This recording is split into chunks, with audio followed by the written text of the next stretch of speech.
Oh, you can I see the did. countdown. I did this time, yeah. Yeah, you're 4 seconds in. 5, 6, 7, Yeah. Okay. Well, you don't need to do that through the whole thing. 8, 10, So 11. what is it you want to ask me? It's my first performance of a message to Garcia. What'd you think? I give it an A. That was an Good. A performance. Good performance. Thanks, everybody, for listening. We will, well, first of all, happy Labor Day. I know this whole episode has made you somewhat anxious, but I'm hoping now that you've had a chance to listen to the reading, you can see my point to Mr. Tim Johnson and my affection for this somewhat archaic, but I think still relevant essay. Yes. I mean, more than anything, I'm just delighted that it's done.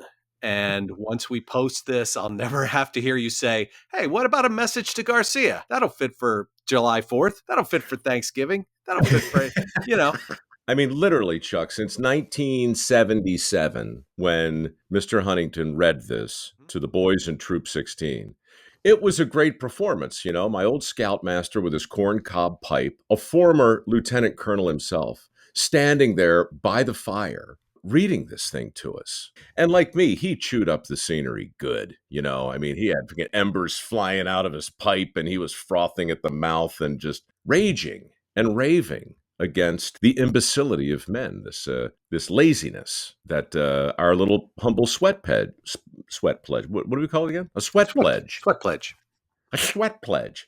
He would do this every night during summer camp. Well, one night it would be the cremation of Sam McGee. I mean, no, it was poetry. It was these readings. You know, the Telltale Heart he read to us. This explains a lot.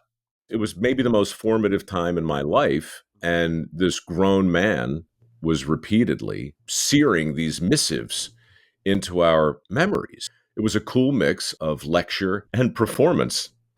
I had a theater history teacher who would tell these elaborate stories, and they were just amazing. You hung on to every word, and he told this story, and just to make a point, he slammed his fist down on the table and his watch broke. And then he did this digression, how he had purchased the watch at a little kiosk and the value of imitation and what real quality means. And suddenly it was this amazing impromptu discussion that had nothing to do with theater history, but somehow wound its way back to make a point.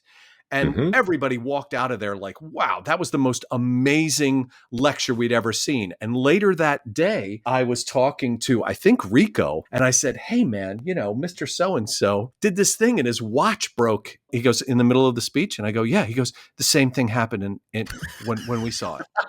So it was all an act, Right. But it was brilliant.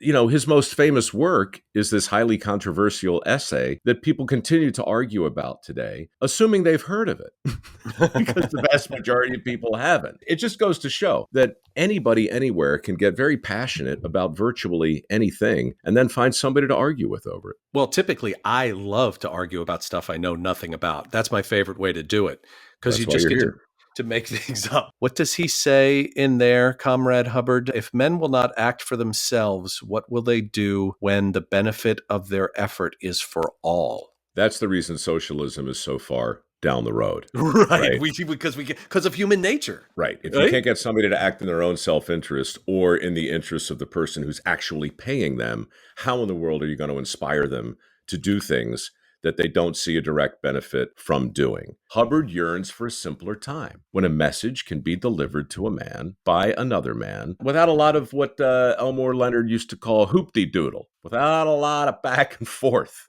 Can you just get the letter delivered, please? Just give him the letter. But there is no letter. There is no letter, Mr. Hubbard. It's an oral statement that he's got. Okay, we get it. Okay. All right. Yeah. All right. It is one more reason why this podcast is called The Way I Heard It. In this case, The Way I Read It. Any plans for Labor Day? Yeah, I'm going to be working on this podcast. I'll be laboring. Hubbard died. Yeah. I wanted to ask you about that. Why don't I just shut up and let you do it? Well, I don't think it's possible. You might be right about this. Happy lovers both, for in life they were never separated, and in death they are not divided. Okay, so he writes that about the Titanic.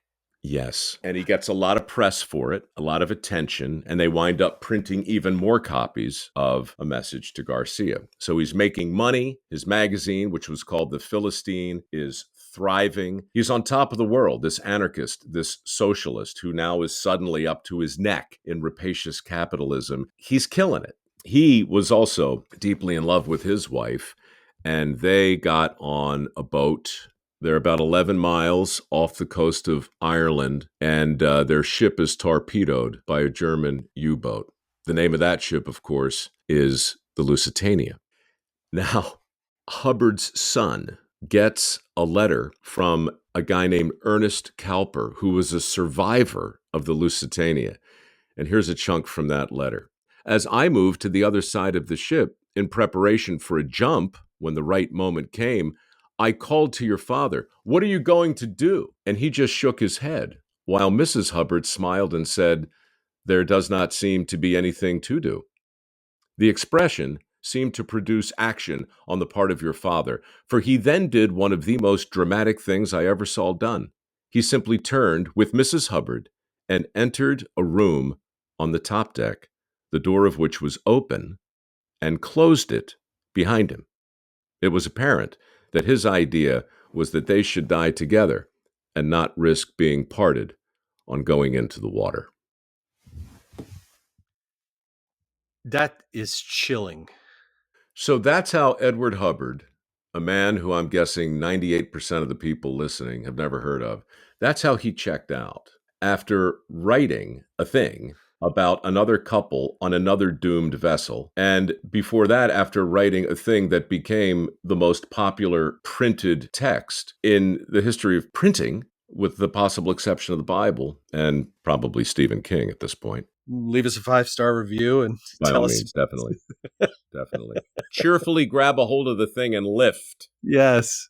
That's what we need. A man or woman who can deliver a 5-star review to Garcia. That's what we're looking for.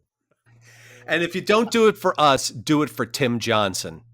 Yes. Hey, Tim, thanks for your question.